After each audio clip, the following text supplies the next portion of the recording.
Good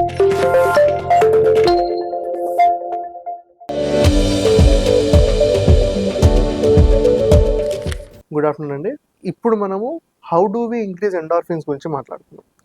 what is the most and easiest method of increasing your endorphins? Daily physical activity and daily exercise. రోజు మనం exercise చేసామనుకోండి, ఆ exercise మనకి endorphins release చేస్తుంది. So మీరు ఎప్పుడైనా అబ్జర్వ్ చేస్తారో లేదు, ఎవరైనా ఒక పర్సన్ కనుక జిమ్కి వెళ్ళడం అలవాటు పడ్డారనుకోండి, they would prefer to go to gym because they know that ఇప్పుడు వాళ్ళకి జిమ్కి వెళ్ళారనుకోండి, వాళ్ళకి ఏవైతే ఎండార్ఫిన్స్ రిలీజ్ అవుతాయో దాని వలన they feel happy about it.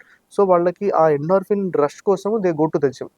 That's how the regular physical activity helps you in releasing endorphins. అలానే proper good sleep and yoga కానివ్వండి, మెడిటేషన్ కానివ్వండి, they help in releasing good amount of endorphins that will make you stay happy.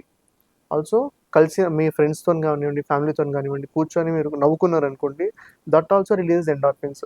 So ఎప్పుడన్నా చూడండి, మీరు ఫ్యామిలీనో ఫ్రెండ్స్తో కలిసి మంచిగా ఒక రోజంతా నవ్వుకున్నారనుకోండి, you feel good about it for at least 2 to 3 days because they release endorphins and make you stay happy. Apart from that, dark chocolate కానివ్వండి, ఇవి కూడా మనకు గుడ్ అమౌంట్లో తిన్నామనుకోండి, they will help you increase your endorphins and make you stay happy. Listening to your favourite music also release endorphins. So physical activity కానివ్వండి, daily exercises, daily మీకు నచ్చిన music వినడం కానివ్వండి, dark chocolate, yoga, meditation, spending time with your friends and family and having a good laugh about it, all these things increase your endorphins and make you stay happy.